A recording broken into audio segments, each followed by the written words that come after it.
Welcome student, this is Fawad Hussain. हम previous lecture में discuss कर रहे थे कि एक्सलेंट रिसेसिव इनहेरिटेंस, ठीक। फिर उसका हमने कुछ इंपॉर्टेंट बातें पढ़ी और फिर कंडीशन हम डिस्कस कर रहे थे, ठीक। तो पहले कंडीशन था अफेक्टेड फादर था। अब सेकंड कंडीशन, अगर अफेक्टेड मदर है तो हमारे पास probability of the son and daughter क्या आएंगे, ठीक। तो सेम उसी तरीके से अगर हम देखें तो इसका हम क्या करते हैं, गेमीट्स बनाते हैं, ठीक। यहाँ पर सेम इसका भी क्या होगा, गेमीट्स बन जाएंगे, ठीक। अब प्रोबेबिलिटी को देख, इसको इसके साथ क्रॉस करो तो प्रोबेबिलिटी हमारे पास आ जाएंगी x capital A and x small a, फिर इसको इसके साथ कर दो तो x small a and y आ गया, ठीक। फिर इसको इसके साथ कर दें तो x a and capital A and small a, और फिर इसको इसके साथ तो x small a and y आ गया, ठीक। तो ये हमारे पास प्रोबेबिलिटी आ गई। अब इसमें देखें ये क्या है, ये फीमेल है और ये क्या है, ये भी फीमेल है। तो इन दोनों फीमेल को हम कहते हैं कि दोनों क्या है, नॉर्मल बट कैरियर, ठीक। ये भी कैरियर है। कैरियर क्यों है, क्योंकि एक रिसेसिव जीन यहाँ पर क्या है, मौजूद है। ये भी कैरियर है और ये क्या है, ये भी कैरियर है, ठीक। तो बोथ डॉटर प्रोड्यूस क्या है, नॉर्मल बट क्या है, कैरियर है। कौन सी कंडीशन में, अगर इफेक्टेड मदर है और नॉर्मल क्या है, फादर है। अब सन की अगर हम बात करें, एक ये सन हुआ, एक ये, तो ये क्या है, सन, और क्या है, बोथ क्या है, अफेक्टेड,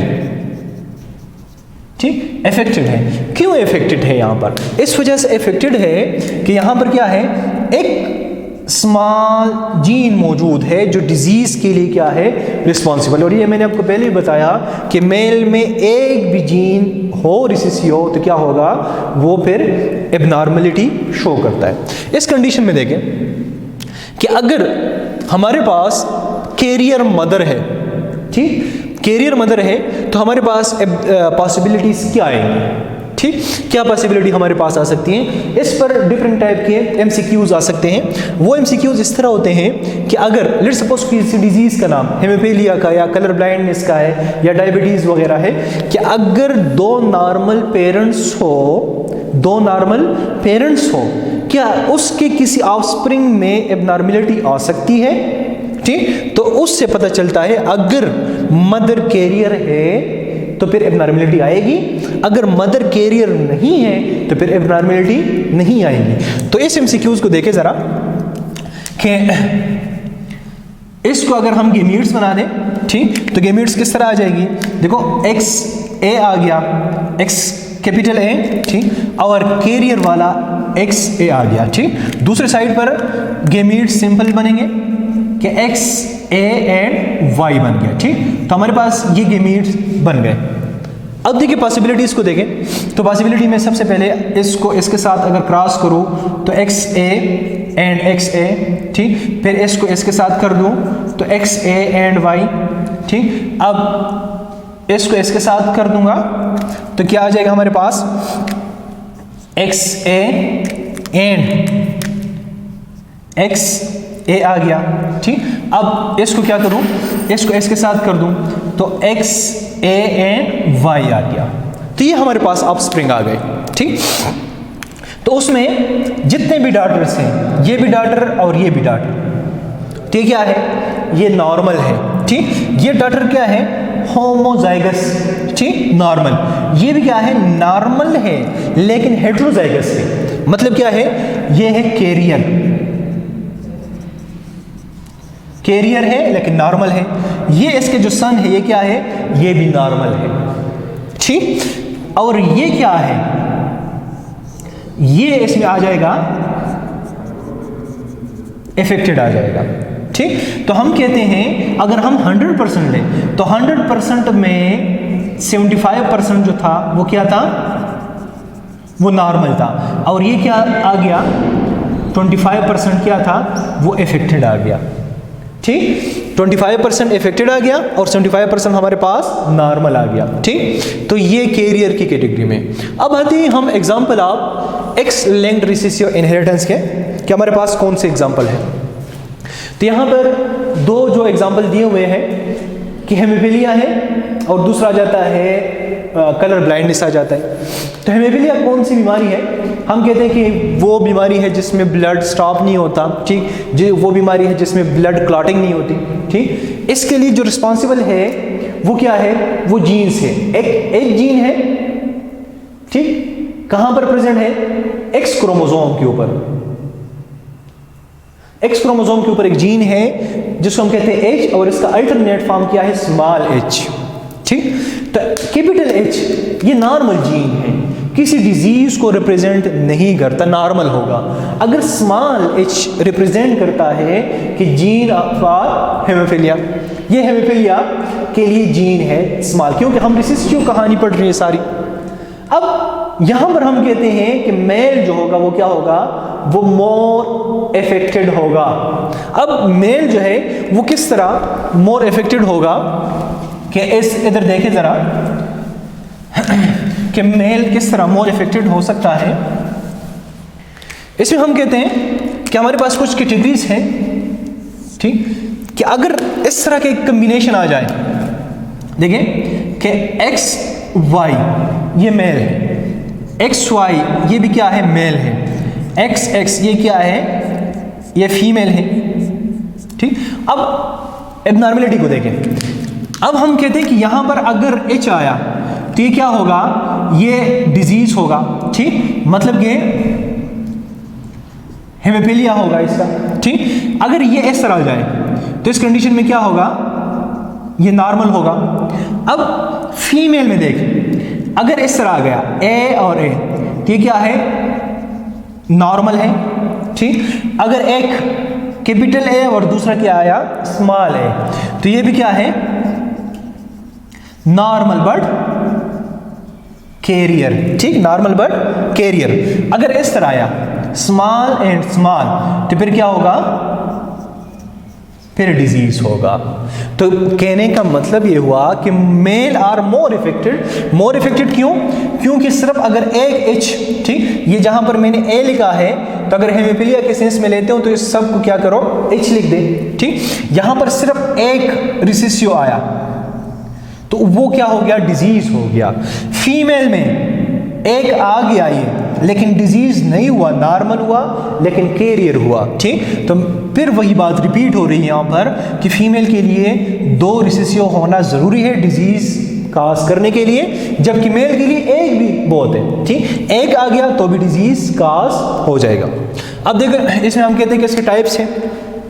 तो टाइप्स हम कहते हैं कि हेमोफिलिया ए है जो हमारे पास 80% होता है, ठीक। और ये क्या होता है? Due to abnormality of blood clotting factor, ठीक। ब्लड क्लॉटिंग के कुछ फैक्टर्स होते हैं जिसकी वजह से ब्लड क्लॉट हो सकती है। तो ब्लड क्लॉटिंग फैक्टर हमारे पास एक फैक्टर 8 होता है। उस फैक्टर में अगर कोई एबनॉर्मलिटी है तो उसकी वजह से फिर क्या होगा? ब्लड क्लॉटिंग नहीं होगी, ठीक। तो ये क्या है? इसको हम कहते हैं हेमोफिलिया ए। दूसरा आ जाते हैं हेमोफिलिया बी जो हमारे पास होते हैं 20%। और ये कौन से फैक्टर में एबनॉर्मलिटी की वजह से होता है? फैक्टर 9 की एबनॉर्मलिटी की वजह से होता है। अगर जीन एबनॉर्मल हो तो वो क्या होगा? वो फैक्टर 9 जो है, जो प्रोटीन 9 है वो ठीक नहीं बनाएगा, वो ठीक नहीं बनाएगा तो ब्लड क्लॉटिंग नहीं होगा। तो haemophilia A and haemophilia B related to what? Related to recessive X chromosome, ठीक, या इनहेरिटेंस। हेमोफिलिया सी भी है, लेकिन ये क्या है? ये रिसेसिव 6 क्रोमोसोमल डिसऑर्डर नहीं है। ये क्या है? ये ऑटोसोमल डिसऑर्डर है। इस वजह से इसको हम यहाँ पर डिस्कस नहीं करते, ठीक। और ये किस वजह से एबनॉर्मलिटी होती है? ये एबनॉर्मलिटी होती है फैक्टर 11 की वजह से। अगर उसमें कोई एबनॉर्मलिटी है तो फिर क्या होता है? जीन सही प्रोटीन नहीं बनाता, सही प्रोटीन नहीं बनाता तो क्लॉटिंग नहीं होता। दूसरा हमारे पास एग्जाम्पल आ जाता है इसका, कलर ब्लाइंडनेस आ जाता है, ठीक, जिसमें क्या करते हैं कि हमारे पास जो रेड एंड ग्रीन कलर है वो डिटेक्ट नहीं होता। वो रेड एंड ग्रीन कलर क्या होता है? वो ग्रे कलर शो होता है, ठीक। इसमें हम कहते हैं कि क्यों, किस वजह से होता है कि हमारे पास रेड एंड ग्रीन जो सेंसिटिव कौन सेल्स है, ठीक। कौन सेल्स क्या करता है, कौन सेल्स यहाँ पर क्या कर लेता है, डिटेक्ट कलर, ठीक। ये कलर को डिटेक्ट करने वाले सेल्स हैं, ठीक। एक होता है रॉड्स, रॉड क्या करता है, वो जस्ट इमेज बनाता है किसी ऑब्जेक्ट का, जबकि कॉन्स होते हैं वो क्या कर लेते हैं, वो कलर भी क्या करता है, डिटेक्ट करता है। अगर ये सेंसिटिव ऑफ सेल्स क्या है, वो एब्सेंट हो, कहाँ पर एब्सेंट हो, रेटिना पे, रेटिना पे अगर ये सेल्स प्रेजेंट ना हो तो फिर क्या होगा, फिर कलर ब्लाइंडनेस की बीमारी होगी, ठीक। मतलब वो बंदा क्या करेगा, वो डिफरेंशिएशन नहीं कर सकेगा रेड एंड ग्रीन में, उसको वो ग्रे कलर ही देखेंगे, क्योंकि रेड एंड ग्रीन का जो डिफरेंशिएशन है, जो पिकिंग है, ठीक, तो वो सेल्स ही प्रेजेंट नहीं है, वो सेल्स ही एब्सेंट है, तो इसकी वजह से कलर डिटेक्शन नहीं हो पा रहा। कंडीशन है डिफरेंट, तो कंडीशन में सबसे पहले हमारे पास आ जाता है ये वाला कंडीशन। तो ये कंडीशन क्या है, फीमेल का, लेकिन ये फीमेल जो है, तो ये क्या है, ये नॉर्मल है कि नॉर्मल, ये क्या है, नॉर्मल, लेकिन क्या है, कैरियर, ठीक। और फादर क्या है, फादर यहां पर क्या है, नॉर्मल, ठीक, normal father and normal carrier. तो फिर वही बात रिपीट हो रही है कि क्या normal father and normal mother के जो ऑफस्प्रिंग है उसमें कोई ऐसा आ सकता है कि जो डिजीज हो, बीमार हो, ठीक। तो सिंपल वही बात है, उसको फिर वही रिपीट कर रहे हैं कि अगर एक्स सी आ गया और दूसरा एक्स स्मॉल सी आ गया, ठीक, यहाँ पर X capital C and Y आ गया, तो हमारे पास जो ऑफस्प्रिंग बनेंगे तो X capital C and X capital C normal, ठीक, फिर X capital C and Y normal, फिर X capital C and X small C, ये क्या है, ये भी normal but carrier, and X small C and Y abnormal, ठीक। तो अगर कैरियर है तो कैरियर का ओनली जो सन होगा, तो वो ओनली सन क्या होगा, वो एबनॉर्मल हो सकता है, ठीक, पॉसिबिलिटी है। दूसरा कंडीशन ये है कि normal but carrier, normal but carrier mother, ठीक, क्रॉस विद एफेक्टेड मेल, तो उसमें क्या होगा, देखो X C and X small C, X small C and Y. अब ये दोनों अगर क्रॉस कर दें तो हमारे पास क्या बन जाएगा, इस दोनों के क्रॉस से कि X capital C and X small C, ठीक। फिर ये एस के साथ अगर क्रॉस कर दें तो X capital C and Y. अब ये एस के साथ तो X small C and X small C, ठीक। अब ये एस के साथ अगर क्रॉस करें तो एक्स सी एंड वाई, ठीक। तो हमारे पास क्या बन गए, हमारे पास ये बन गए 50% क्या है, फीमेल डॉटर एंड 50% क्या है, वो मेल सन। लेकिन इसमें से ये 50% में से हम कहते हैं कि 25% क्या है, वो नॉर्मल है एंड 25% क्या है, वो कलर ब्लाइंड है, डिजीज है। सेम यहां पर भी हम क्या कहते हैं कि 25% क्या है, नॉर्मल एंड 25% क्या है, डिजीज है, ठीक। तो ये हमारे पास क्या आ गया, रिजल्ट आ गया, ठीक।